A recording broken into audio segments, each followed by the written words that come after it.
we've only had one birthday called in this morning, and that was for Roland Airwood. Roland Airwood of Rutherford, celebrating a birthday. Actually, his birthday's tomorrow, but we're wishing him a happy birthday today. So, Roland, hope you have a wonderful day today and tomorrow, and you have a great birthday. For those of you who didn't get your birthdays or anniversaries called in, hope you have a wonderful and blessed birthday or anniversary. Gilbert Talks Taxes is coming up next, and right after that, we'll have more information on that shooting in Rutherford last night at the Scotsman Convenience Store, and we'll tell you more about that at 9 o'clock right here on 100.9 FM, 590 AM, WCAB, Rutherford. Gilbert Talks Taxes. Mr. Fabulous is coming up next.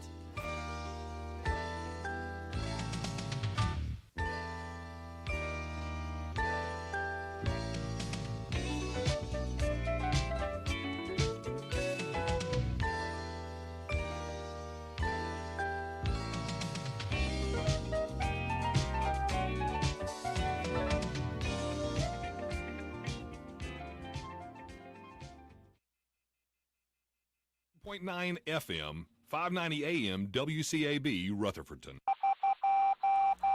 Good morning, everyone. That is the International Morse Code Signal, and that marks the beginning of my program. More than 90,000 Americans in this month alone. As we all know, taxation with representation hasn't been such a good idea either, and it really has not been such a good idea. My name is Gilbert Carmona. The program is Gilbert Talks Taxes. We are here live on this 30th day of January. It's hard to believe this month is ending. It's hard to believe. My engineer this morning, Lou. Good morning, Lou. So glad to have you here with me. It's nice to have you today this morning. And 26 degrees outside. It is.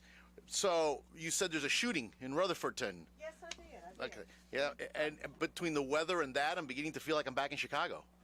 Actually, and this will make you feel like Chicago, there was an estimated 20 rounds exchanged inside the store between the individuals involved. 20 rounds shot last night, and if we don't know what happened, but we are definitely praying for these people. This is really sad. It's right here. It's in our home. And who would have thought it?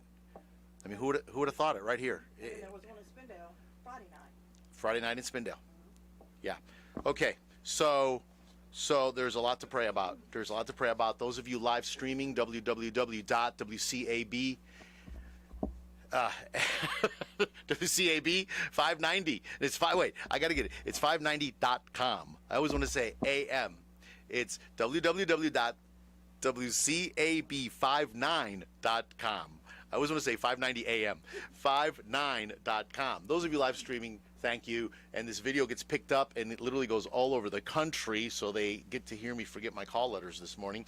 I've gotten phone calls from all over. It's amazing. It's amazing, the calls I get from people that listen to the program, and I want to thank all of you that listen to the program. And I am going to say this. They told me to wait. I couldn't wait. I had to wait till this weekend. I almost couldn't wait. I have been voted Best of Rutherford County Financial Planner again.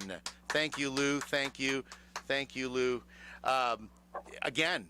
And I want to thank everybody, because it is a mail-in ballot voting thing that they do over there at the Daily Courier. And it's going to come out today in their, well, it's in their Sunday paper, which comes out today, I guess. And so I waited as long as I could. But I want to thank all of you. Best of Rutherford County Financial Planner. It means a lot to me. It means a lot to me that everybody took the time to do that. It really does. Anytime anybody responds to what we do positively, it's very exciting. And again, I can't thank you enough, those of you that did that. And financial planning is one of the things I do. Tax preparation, tax issue resolution. I talk to the IRS quite a bit on the phone. I also talk to the state of North Carolina. Spend a lot of time solving problems. That's what I do. Right now, we are doing a lot of tax preparation. You can call me at 828-289-9300. That is the office number, 828-289-9300. You can send me an email at gilbert@gilberttalkstaxes.com.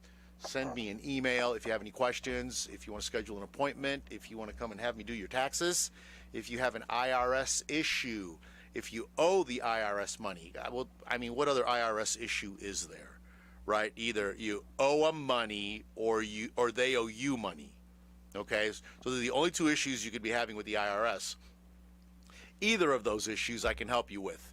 Okay, call me. Please send me an email. You can call the station if you have any questions. If I can answer it live on the air, I will be more than happy to. And Lou, it is the main number here, right? 828-287-3356. Call that number, and Lou will take your message and give it to me. So I don't have my roadies with me today.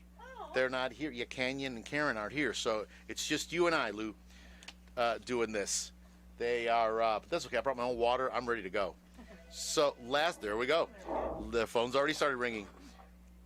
Last week, I started to talk about people that, if you are responsible for handling an estate, if you are responsible for anything that has to do with a loved one that's passed away, and there's a lot of tax considerations, there's a lot of financial issues, period. But what I've been seeing a lot of this last year, as if we didn't have enough happen last year, it just seems as we have an aging population, we also have a lot of people passing away with this. It's just, it is what it is. It happens. So people are going to be left handling this. So I said I was going to be talking about this for several weeks, because I could literally probably do a 4-hour show on this for a week straight. This is a big topic. There's a lot of issues that you need to be aware of. Typically, the problem, it falls on one person who's responsible for handling this estate. I'm going to get into that. So last week I talked about a few things. I'm going to recap that and start again. I'm going to talk about W-2s, 1099s. They're supposed to be in the mail by tomorrow. Just going to talk about what happens. The IRS has expanded their IP, their protection PIN program. I'm just going to give you a nutshell about that. Going to talk about the CARES Act. Some of the things in the CARES Act, and some reminders for all of us that are filing taxes. But now, did somebody call in with a message? I do have with a question. Sorry. Okay. How many years do you need to keep your old tax records? Okay, that is a great question, and I get that question a lot. How many years do you need to keep tax records? And this is the time of the year. It seems this is the time of the year when I get this question. People are cleaning up things from last year. They're putting things away, and they're looking at 20 years of tax records or whatever in the attic, and they're like, do we really need to keep this? Okay, I'm going to give you the long answer first, okay? And then I'm going to give you Gilbert's answer. So the long answer is, there really is no law that says you have to keep them for so many years. There is no law that says you have to keep your records for 3 years, you have to keep your records for 7 years. And I've heard both those things said. I've heard people say, oh, the law says. No, the law doesn't say anything. I've actually looked it up. I've researched this. The IRS can do spot audits or audits for anything.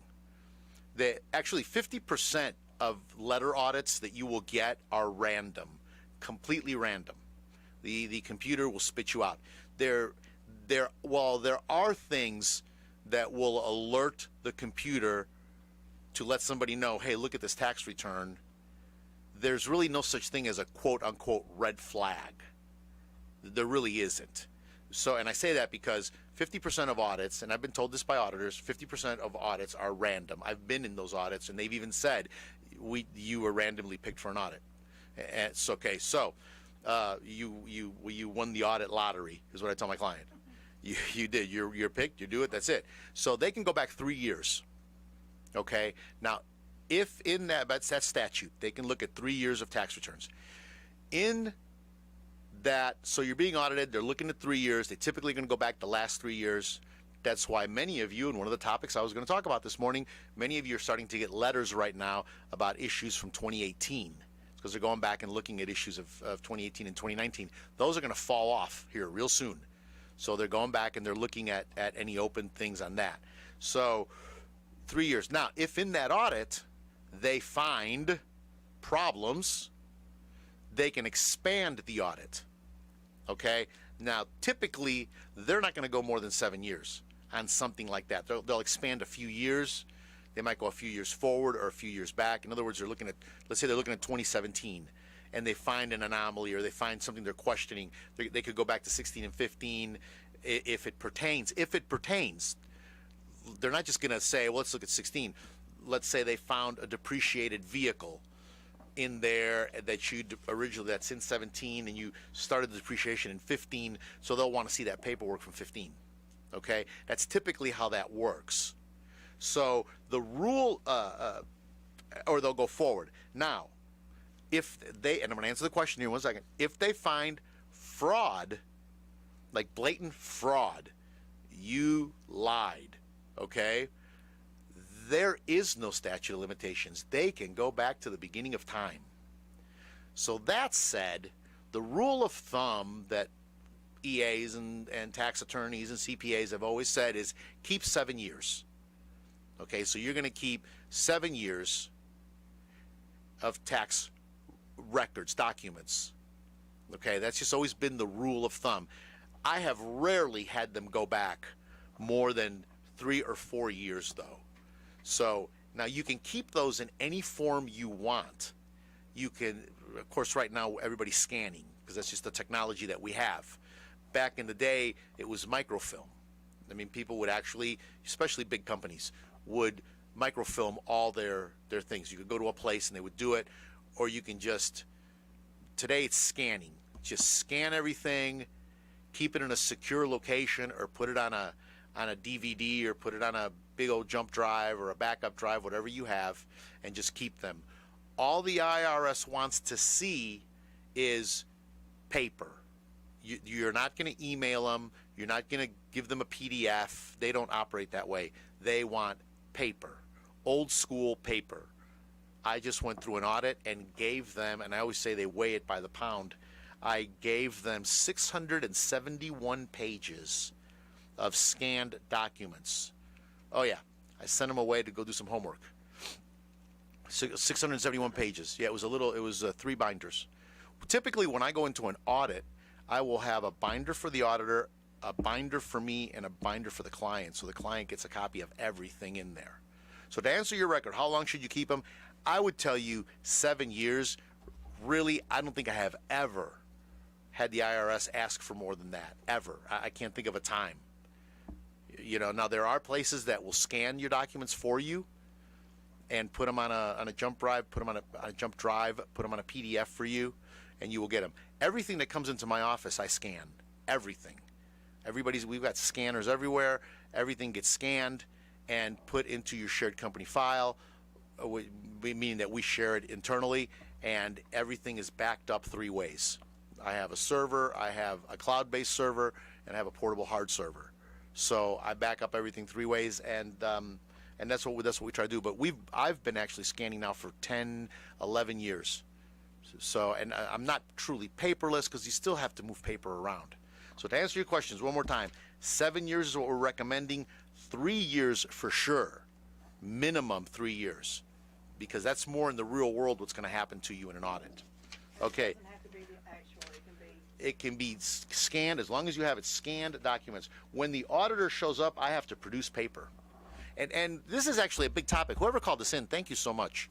This is actually a really big topic, and we get into a lot of issues with this. A lot of people now are using apps on your phone or on your tablet. So there's an app for your mileage. There's an app for your when you use your credit card that will track all your expenses. Some of these are great. The issue I've had, especially with these mileage apps, what's great about them is that, okay, you've got your phone, and your phone's with you all the time. So if you're in your car, it's tracking where you're going. And it tracks all the miles, tracks everything. Problem is that people like to change apps. You know, some people change apps the way I change shoes. I mean, they've got all these different apps. And they'll try an app, they'll try another app, they'll try a different app. And a lot of these apps don't talk to each other. So I'll say, okay, where's your mileage log? Oh, I've got it on these apps. And then some apps, when you close your account or you stop using them for a while, they'll close your account, and if you didn't back up the data, if you didn't back up how many miles you had or whatever, however they export the data to you, you've lost it. I've seen it happen.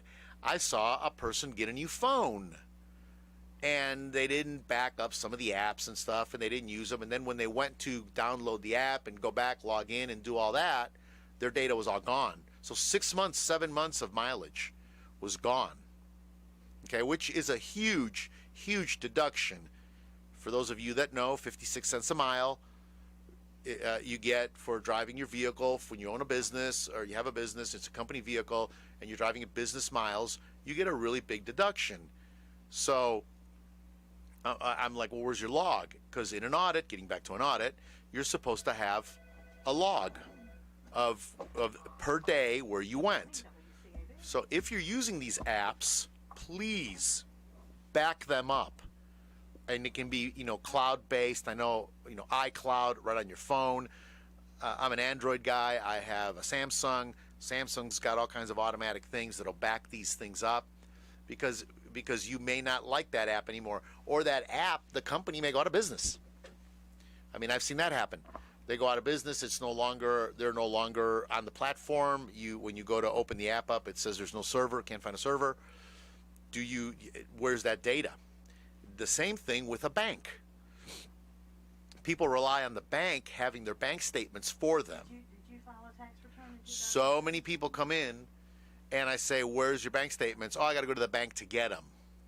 And they'll go to the bank, and the bank will print them for them, or they'll go online and download them, and then send me an email with a PDF of all their bank statements. Okay, fine. But then I have people that have closed those accounts, and you only have access to that account for maybe 90 days, maybe 30 days, maybe 45 days. You need to find out. So if you're closing an account, be sure you download all your data, specifically your bank statements. And specifically, if that's what you're relying on, you're not a person that saves a lot of receipts, and you're not a person that keeps a checkbook, quote unquote, I'm holding my fingers up in the air, the checkbook, because nowadays people, nobody's hardly writing checks anymore, and people that are do it very infrequently, and they don't really, quote unquote, keep a checkbook, check register with detailed information. So let's say you bank at Wells Fargo, and you download PDFs of those bank statements. Just be sure to download them, make it a habit, do it. If you're going to close the account, make sure to go back. And banks only keep your data typically for 7 years. Interesting, huh? 7 years. That's what they'll let you access. But I have seen people that have closed accounts. I come in for me to do the tax return. I'm like, okay, where's the bank statements? Oh, I closed that account. I went to another bank. Let me go to the bank and get copies. Well, they show up and the bank says, your account's closed. We have no more access. Those have been purged from the system. Okay? And now they have nothing. There's nothing you can do. It's not anywhere on the server. It's gone. I did have a situation one time where the bank was able to go back. This was a pretty important situation. It was a pretty big client that they had some other business dealings with, not just banks, and they were getting ready to lose him. I think was part of the problem. They were willing to do anything. They went into their archives and actually were able to pull some of these older bank statements that I needed for an audit, but that was rare. And if it had been your average client, they wouldn't have done it because it took them a lot of time, and they had to go and get it and search it. So if you're using these apps and you're not saving this data, please just save the data. Keep it simple. Keep it simple. You don't need an elaborate system. File folders, January through December. Stick your receipts in there. Stick your bank statements in there. I print mine every month and put them in a binder. I just do it every month. I've been through too many audits. I'm actually ready for an audit. That's how I think. So I have all my bank. I have it all there. Same thing with credit card statements. Once you close a credit card, you only have so many months to go back into that account and download any statements you might need. Once that thing is purged from the system or it's inactive or whatever words they use, that's it. You can't get back in there. Some medical records, all these things. Just be aware. You need to have that data. Don't assume somebody else is going to take responsibility for it. And to put another layer on top of it, with fraud and things, the way things are going, let's say a system gets hacked. Something like this has happened. Not exactly the same scenario, but system gets hacked. And in this case, it was a financial brokerage house, and it was a former employee who just wanted to create some mischief. They were, I don't really remember the whole story. They were fired, and they were upset, and they still had access to some portal, and they just got in and deleted a bunch of files. Okay, and it caused a lot of sleepless night for some IT guys. But there was data lost in there, so you can't assume that these people are going to guard your data. So the best thing is just keep it. 3 years for sure. 7 years is the best practice. Anything more than that, I don't see a reason for it. Okay, another question. I have a question, but it's 20 after. Would you like to take a break Let's first? take a quick break. Okay. This is Gilbert Talks Taxes, WCAB, AM 590, FM 100.9. If you owe the IRS past due taxes, don't call those toll-free national numbers. Local, affordable help is right here in Rutherford County. Stop garnishments, levies, and liens. Call Gilbert Carmona at 828-289-9300. All initial consultations are free. Call Gilbert, 828-289-9300. Hi there, this is Kimberly, and I'm here to tell you about Peterson's Auto Service and Detail Shop. As a woman, I'm often apprehensive about taking my car to a dirty service garage. But you can be assured that Peterson's, located at 478 Butler Road, Forest City, has an incredibly clean and safe environment where you get high-quality service at a great price. Peterson's was voted Rutherford County's best auto service 3 years in a row. So take your car to Peterson's for brakes, oil change, North Carolina inspection, tire rotation, headlight lens restoration, scratch removal, and meticulous auto detailing. That's Peterson's at 478 Butler Road, Forest City. You can call him for an appointment at 245-8889. We are back. Gilbert Talks Taxes. Right here, WCAB, AM 100, AM 590, FM 100.9. It's got a lot of numbers in front of me this morning. The temperature skyrocketing from 27 degrees to 28 degrees, right? Oh, went back down. Oh, it's going back up. We're literally watching it here. This is your WCAB weather station, real weather in real time. As it's happening in on this what day is it? On this January 30th day. It's hard to believe that the month is over tomorrow. Okay, I got a really great question, which is actually what I was going to start with, and we're going to get back to it. So I hope I didn't confuse you with the records retention thing. Let me just recap on that.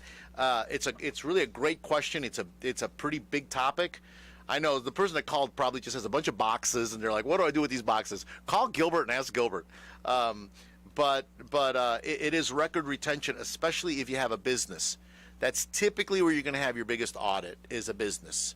Now again, if you go apply for a loan, they'll typically want to see 2 years tax returns, W-2 statements, W-2s, and maybe 3 or 4 of the most recent months' bank statements. That's typically what they'll want. But now, if you're self-employed, you're in a whole other game, because there's a lot of records you got to keep there and a lot of expenses you have to justify. Okay, now the next question somebody called in is the topic I was going to talk about, which is stimulus money. Stimulus money. Now, I'm going to say this. Let me start this conversation by saying this. Todd knows this. My favorite new saying is, the only free cheese is where, Lou? The only free cheese is in a trap. In a trap. The only free cheese is in a trap. And this stimulus has got some, I'm going to get into that a little bit. There are some issues coming up with the stimulus. But for people who didn't get their stimulus, the big one right now everybody wants to know is, Where's my $600? That's the last one that just came out. So yesterday they were supposed to be releasing millions and millions of them. Okay? Millions and millions.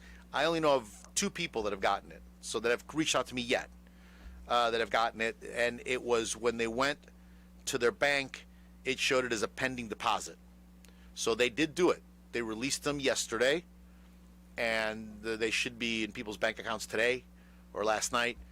So that is the second stimulus. That was the one that you were supposed to have gotten back in beginning of January.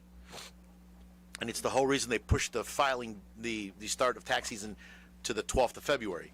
If you do not get that stimulus by February 12th, or if you do not get, well, the first one's come and gone, but I'm going to tell you how you can claim that. But if you don't get this one, don't worry. We can put it on the tax return. There is actually a rebate recovery credit line on the tax return. Okay? So, there are a lot of scenarios where people did not get the first stimulus, which was back in May, June, March, April, May. I don't even remember when did they release those? End of March? End of March they started releasing them, and they kind of trickled out through April, May. You remember the IRS tool that was supposed to help you with it was useless. Well, the new tool that's supposed to help you with it is useless. They said last week, and I'm going to. Oh, look, you can't make this stuff up. I mean, you can't make this stuff up. It's happening. So last week, I've got last week. For those of you live streaming, you're watching me. I am holding last week's folder right here. And last week I said, they said last week that they're going to reissue payments to millions of filers affected by the issue. The issue was that when they went to deposit these millions of repayment credits, the $600, when they went to deposit them, they deposited them in the wrong bank accounts. Okay, now the banks kicked it back because there's all kinds of matching. When you do a direct deposit, all kinds of matching has to happen, and the banks kicked them back. So it's not like nobody got money they shouldn't have. From what I understand, nobody got it because it was so wrong that the bank said, "Wait a minute, what is this?" And it didn't even like hit where people were saying, "Oh, hey, I got this extra money," and the banks were like, "Oh no." No, they never got that far. The IRS, of course, blamed it on other people because that's what a bureaucratic government does. Said that it was the third-party processors and this, that, and the other thing. Okay, whoever it was, whatever it was, millions of people didn't get this money. So they were going to reissue them. Deposits should hit by January 29th, end of the week, and into the middle of the following week. So if you did not get your $600, keep looking. And if the first $1,200 you got, and again, I'm saying $1,200, that's the per person credit, $500 per dependent. This one is $600 per, spouse on the tax return, $600 per dependent. Okay, on this one. So I'm calling it the $600. The $1,200 credit, which was the one from the middle of the summer, and the $600 credit. If you did not get the $600 credit, okay, keep looking. You're going to get it by February 3rd is what they're saying. So that's the middle of the week.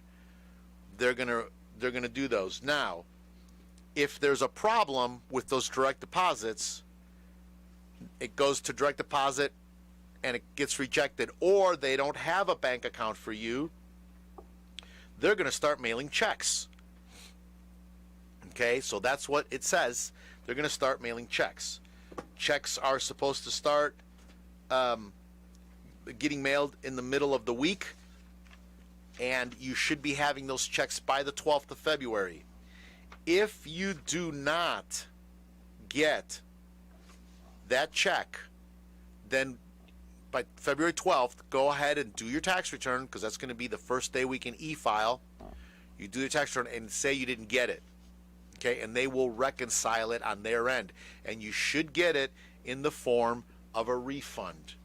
Okay, now, so that's what they said. And then in here it says, once the IRS has reissued all payments, the Get My Tool the GMP, as they're calling it, the Get My Payment tool, will be updated to show the last 4 digits of the correct bank account, blah, blah, blah. That tool was supposed to be updated yesterday. Okay, I went to that tool right before I came here to the studio, Lou, and you know what? It doesn't work. Okay, so which really, when they said they were going to do something on a Friday, I'm like, okay, nobody works on a Friday there. I had my doubts. I just had my doubts. So sure enough, it did not work this morning, and I don't know what to tell you there. Now, the Get My Payment tool is on irs.gov, okay? It is on there's no other website. Only go to irs.gov. And this is part of there's the only free cheese is in a trap.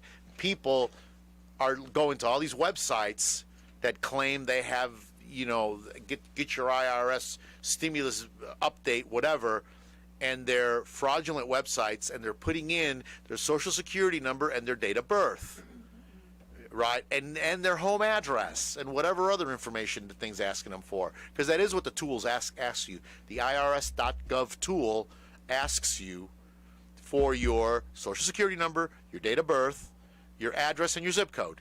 I mean, the 4 things you need to commit fraud, because I don't even need your name anymore. That's not even a matter. So people are going to all these tools, all these websites, irs.com, irs.org, irs.net, irs.edu. They're going to whatever, and they're putting in all this data. So I'm telling you, this is just, it's going to be a mess. Somebody said they're verifying my credit card information. I'm like, don't put your credit card information in there. It's got nothing to do with this. So, but anyway, irs.gov, G-O-V. That is the official website, the only website you should be going to. Okay, and if you know how to use the internet and you know how browsers work, you will see that it is a secure website. It will show the secure locked website icon there in the toolbar. I always look for that when I'm on websites. That's one way to tell if you're on a fraudulent website. So, Get My Payment, the GMP tool. You're supposed to be able to go there, and it's supposed to give you stimulus information. Okay, now, if you didn't get the first $1,200, we can do that one on the tax return too. There's a line for that. So, if you had 2 adults, 3 dependents, you're supposed to get $3,900. We put in there. The way the program works is it asks me how much did you get. I put in there 0. It'll calculate based on the age and the criteria. It'll calculate how much you should have gotten, and then we'll claim it on the tax return as a refund. Okay, so that is the game plan going forward. I don't know how many people are going to get their stimulus checks. Like I said, 2 have already contacted me. No, I'm sorry, 3. 3 have already contacted me that they've gotten their money yesterday. Actually, 2 of them got it. One of them said his bank shows it as a pending deposit, which is, he'll get it. So, the person that called in, the reason you didn't get your $1,200 back in the summer, and the reason you didn't get the $600 just now, is because in 2019, and that's the tax return they used, okay? In 2019, if I'm understanding what you told Lou, in 2019 you were a dependent, okay?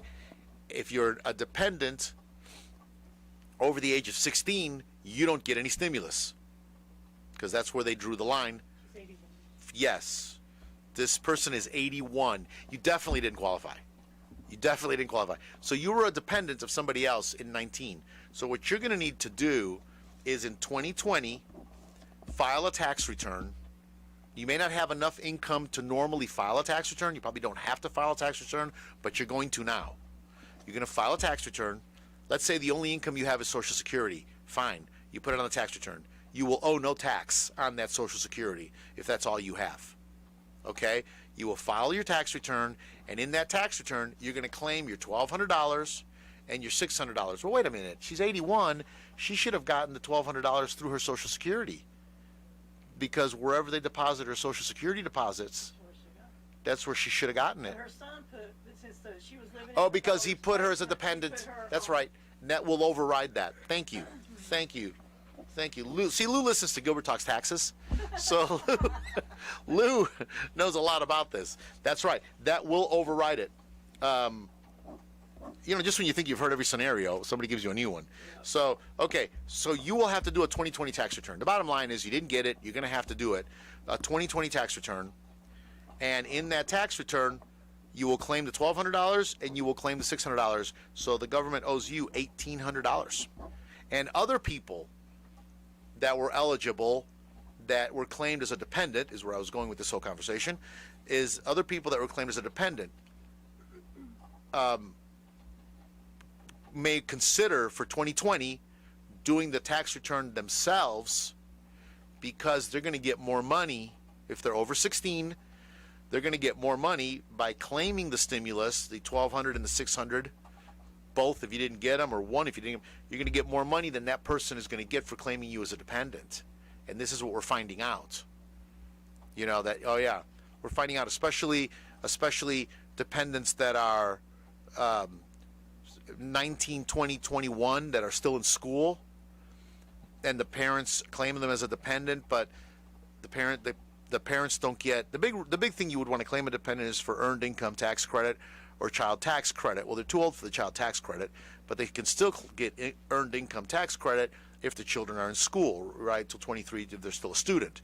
But what happens is if the parents are making a certain amount of money and they're phasing out of that, they might only get. I just had one this week where the parents are only getting their tax return is only, their refund is only increased by about $400 claiming that child, because they're making a little bit more money, so their credit's smaller. But now the child by herself, because she did work, she had a part-time job, so the child by herself would get the refund from her part-time job. She'd get all her money back. She get all of it back. I can't, whatever it was, a couple $100. But she can claim the $1,200 credit and the $600 credit because the parents didn't get it because they made too much money. And she was they made too much money, and she was over age. She was over age to get it. So now she does her own tax return. She's going to get that $1,800 credit plus her little refund of $300. So we're looking now at this. We're looking at a lot of different scenarios. This has really created a whole other level of looking at tax returns. So the normal stuff we're looking at, the normal tax mitigation things we're looking at to reduce your taxes, now this is a whole other thing when you've got dependents that didn't get credits. And it's a big deal. And it's going to be even a bigger deal if we have another stimulus, which they're talking about another stimulus. Nothing's been approved that I'm aware of. Unless I get an email from the IRS, because as an enrolled agent, I get things from them. That's where I get my news. I don't get my news from the media. I get my news from the source. Until they tell me that it's been passed, I don't. But if it happens again, you're going to want to be on their radar for it. Okay, let's take a break.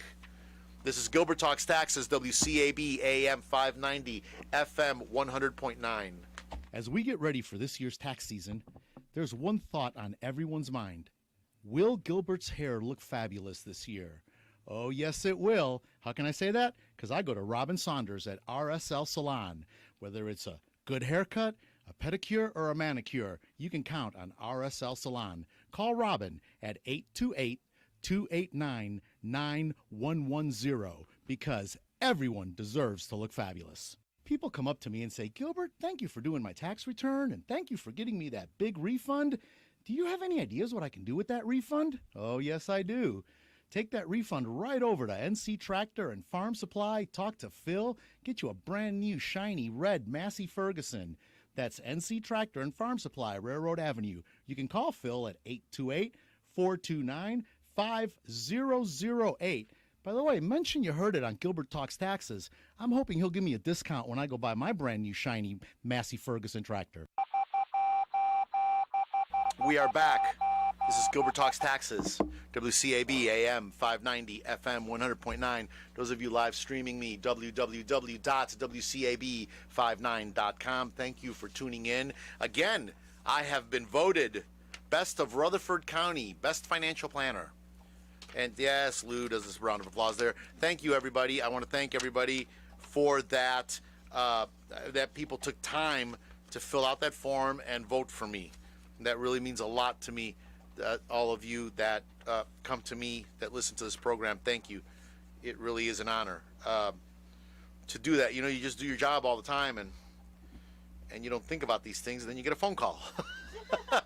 By the way, you've been voted Best of Rutherford County, Best Financial Planner. Yay! My wife was thrilled. She was so happy for me.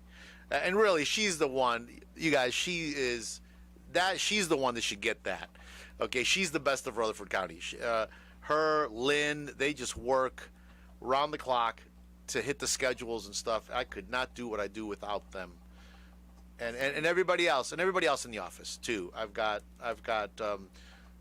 some part-time people. Emily, of course, is my faithful assistant, and Stephania is with us now, and Ann is in Tryon. But I need everybody. I need all the help I can get. That's sweet of you to give everybody credit for what they do. Thank you, and they do. I mean, I know it. So I don't want to beat the stimulus thing, but I could do a whole program on the stimulus. I do want to talk about estates a little bit, but last stimulus question here. Now, is this stimulus money going to affect your taxes? No, it is not taxable. It does nothing other than they've used the IRS as a tool to get you the money. That is the only involvement the IRS has in this. But now we're getting back to the only free cheese is in a trap. So, if you didn't get your stimulus and you put it on your tax return, but let's say you owe taxes, they'll take the money from the stimulus. I had that happen. There's a guy every year he owes whatever. He knows it. He has a business. He knows a couple $100. It's not a lot, and he just writes the check to the IRS and off we go. And they take it from the stimulus. So I wonder how many people. I wonder how much they collect that they, and people are filing tax returns. People that normally don't file tax returns are now filing tax returns to get that stimulus money. Well, now you're being put on the IRS's radar. So there's people that haven't filed tax returns in years. A lot of them are people in the gig community. Gigs people, Uber drivers, Lyft drivers, these people that work for cash. They have, the government calls those fringe jobs. Haven't filed a tax return in years. There are people like that, Lou. I know it's hard to believe. Well, they don't have any reason to file a tax return. If they probably would have enough expenses to just wash out whatever income they made, and they don't have dependents, so they're not getting these big refunds. That people usually, the reason people file tax returns for is to claim these credits, typically, especially the early crowd that comes in. The ones that get their W-2 and run to my office. And they do, boy. They haven't even opened the envelope up. We all have letter openers on our desks. They just don't even open them up. They just come running to see Gilbert. So people are going back, and now the IRS is finding all these people, and they're like, well, we have these 1099s that said you made $50,000 or $30,000 or $20,000. And people are getting all kinds of letters. People that filed a tax return to get the stimulus or went to the tool and put in all their information and got a stimulus. For $1,200, now they've opened a door, and the IRS is now looking at them. Yes, the only free cheese is in a trap, Lou. And hey, we all, it's enough money that people are willing to risk it. So, okay, is the stimulus going to affect my taxes? No, not at all. Not at all, other than, if you owe some money, they may take some of that stimulus. Am I going to get anything from the IRS showing how much you got? Okay, initially last year, if you remember, there was a letter from the IRS, and I forgot the letter number. It was letter 1449, 1440.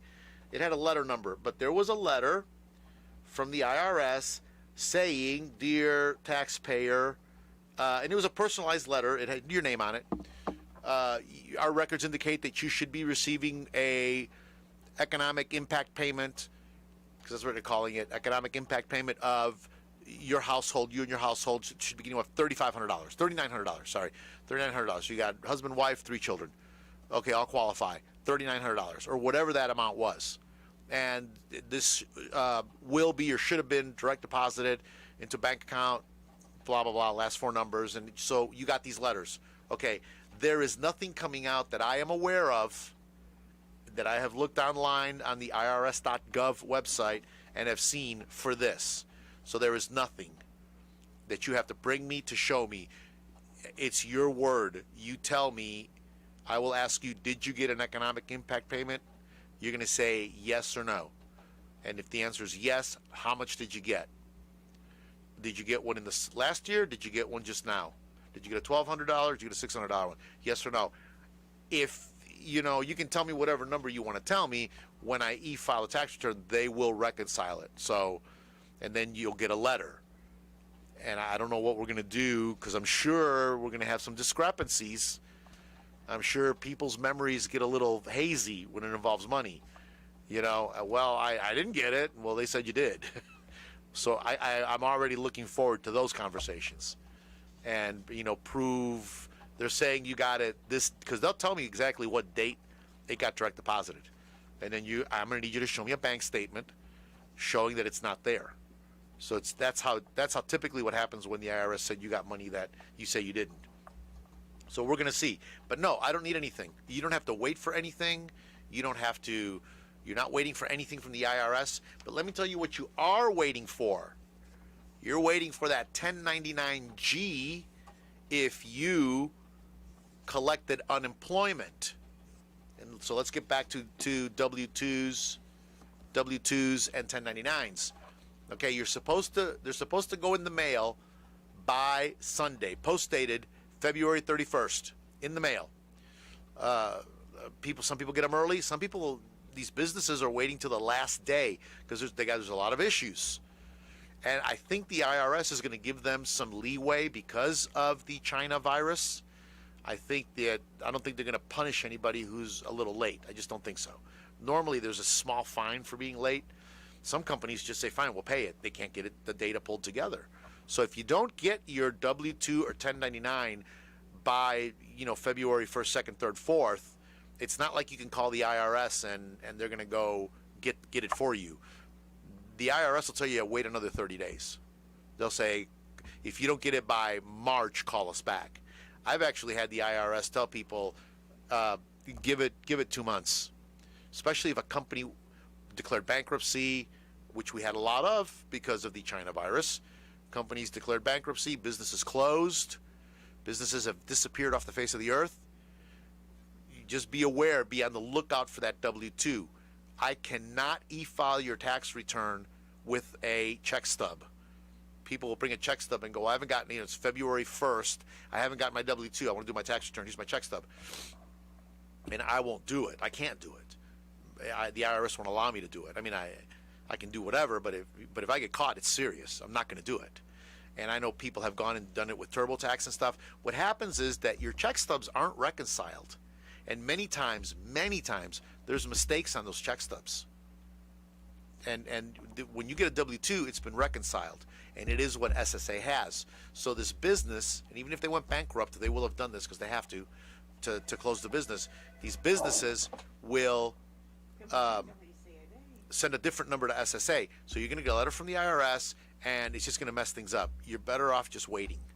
You really are. Now, if you can't get a hold of the business, 4 weeks has passed, there's a form that you fill out and attach to your tax return, and then you can do it that way. Which one are you talking about? You're talking about the very Okay. first one is coming Now, in the mail. I am going to talk about, so that's W-2s, that's 1099s.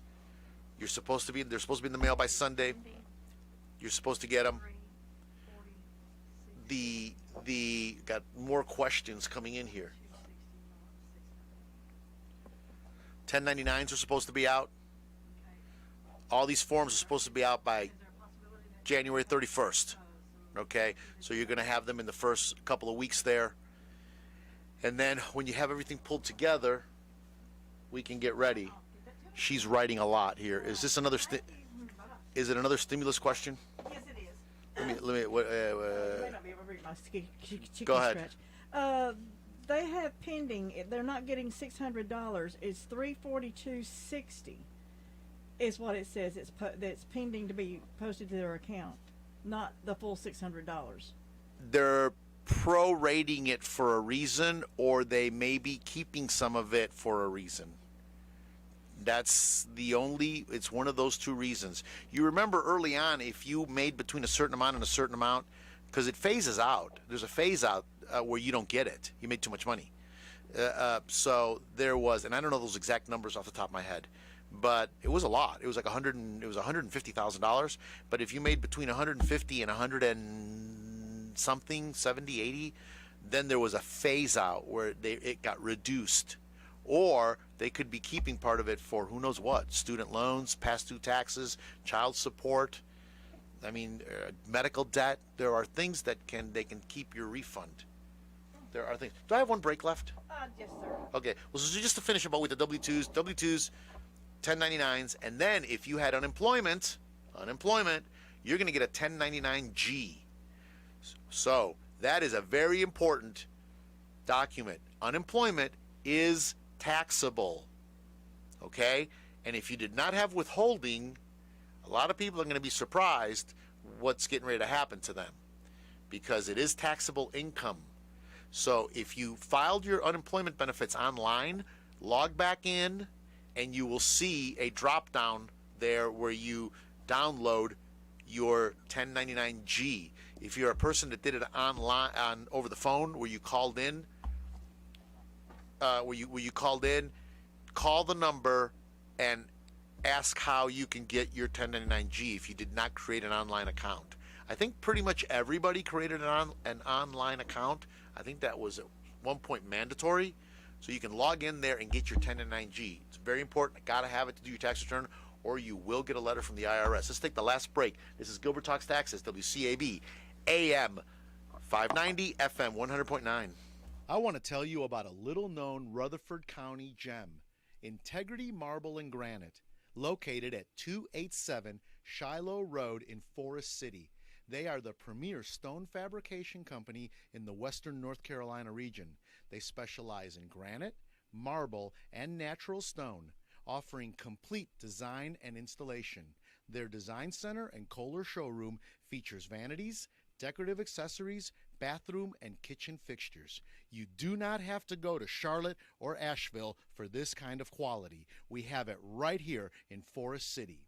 Stop in their showroom and browse their beautiful displays, or you can call 828-247-8801 for a free quote. You can also go to their website, www.integritymarblegranite.com, and look at the pictures and see samples of their available materials. Now, mention you heard it on Gilbert Talks Taxes, and they will give you $100 off any sink purchase. That's Integrity Marble and Granite. Put Jesse James Railroad Express on your daily lunch list. He now has daily specials. Monday, get a hot dog with mustard, chili, and onions for 99 cents. Add slaw for 45 cents. Tuesday, the Carolina Express on a regular bun, any side, 16-ounce drink, $6.99 plus tax. Thursday, chicken salad croissant, any side with regular drink, $6.99 plus tax. Friday, 2 hot dogs, any way, bag of chips, 16-ounce drinks, $4.99 plus tax. A delicious lunch every day of the week. Only at Jesse James Railroad Express, open every day, 11 a.m. until 4. Closed Wednesday and Sunday. Call 828-447-4644 for takeout orders. Jesse James, located 531 Railroad Avenue in Rutherford. All aboard. We are here. We're talking taxes even during the break. This is Gilbert Talks Taxes, WCAB, AM 590, FM 100.9. I've got 7 minutes left, and I have not even gotten into 3 of my topics. Okay. I'm just going to have to hit the high point on this one. If you've had a loved one pass away, please, let me just say this. Just call me. Just call Gilbert, 828-289-9300. Okay, just call Gilbert. Because if you've had a loved one pass away and there's any kind of an estate, you've got a tax issue. Okay? If you're the person that is responsible, if you're the person that's responsible for that person, okay, you're the executor of the estate, You now have estate issues. Whether you were court, whether the will said so, whether there's a will, whether there's not a will. If the person had any kind of an estate, the person had any kind of income, there's financial involved, there's 401k money, there's IRA money, there's pension money, there's taxable insurance money, because there's insurance that's not taxable, but there is insurance that is taxable, and you're get one because you're an executor and you've got responsibilities. And the days of the executor just saying, well, I didn't know what I was doing. If there's a lot of beneficiaries or heirs, and you're responsible for this pool of money, and you're responsible for getting this pool of money out, it used to be that, well, you were just Uncle Bob asked me to do this, but what do I know? I was just doing what I did, and and if you made a mistake or you messed up some of the investments or you did something, really they didn't hold you liable. Now they are holding you liable. There was recently a case where a lady was responsible for it wasn't really big, but it was large. It was, there was a couple $100,000 there, which is not a big deal anymore. I mean, if there's a house involved, if there's any property involved, you're looking at a $200,000-$300,000 estate easy. So, but there were investments, and she, thought she was, she'd seen some podcast about Warren Buffett and thought she knew her way around, buying and selling stocks. So she made some transactions with the money and lost it all. And the heirs sued her. Yeah. She should have known better. And her defense was, well, I'm not a professional stockbroker. I'm not a professional. I'm not Best of Rutherford County's financial planner. And the judge looked at her and said, well, you should have called the Best of Rutherford County's financial planner. Seriously, he told her, you should have called a professional. If you're not a professional, you should have called a professional. And the judge held her liable. Well, this set in motion a whole bunch of court cases, and they all have upheld that decision. You, a reasonable person, would know, I'm not a stockbroker. Pick up the phone and call a stockbroker and let them. Now, if they would have lost all the money, it would have been their responsibility, and they have insurance, and you could have sued them. But so it is a responsibility, and they're holding people liable. You need to know what you're doing. So please, I wanted to spend a lot more time on this, but I'm going to be talking about it more and more. There's the executor roles. There's also the tax treatment of how you treat estate tax. We don't have an inheritance tax, but there are estate taxes, Form 706. There's gifting issues, and the person is responsible to file a tax return. The decedent, the person that passed away, is responsible to file that last tax return, and that is the executor's role. So please, if this happens, just be aware. I don't want you to get sandbagged. Get professional help. If the estate has anything even moderately complicated, you're going to want to get some help. Again, we do a lot of these. Or if you feel like you need to get an attorney that specializes or at least does a fair amount of trust and estate work. Don't go to a divorce lawyer for this. I'm not criticizing lawyers. I'm just saying, get somebody that this is what they do.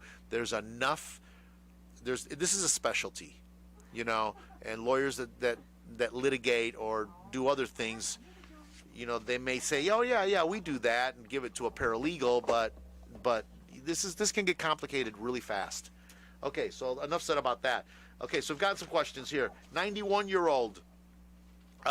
If you did not get your stimulus, if you don't get the $600 by February 12th, I would tell you to go ahead and file a tax return, a zero tax return, to claim that $600. It seems to be how right now, today, now that advice could change next Saturday, but right now the IRS has given us no other mechanism, and the Get My Payment tool does not work. But if you're getting Social Security, that money should have been directly deposited into your bank. If it wasn't, wait till the 12th, okay?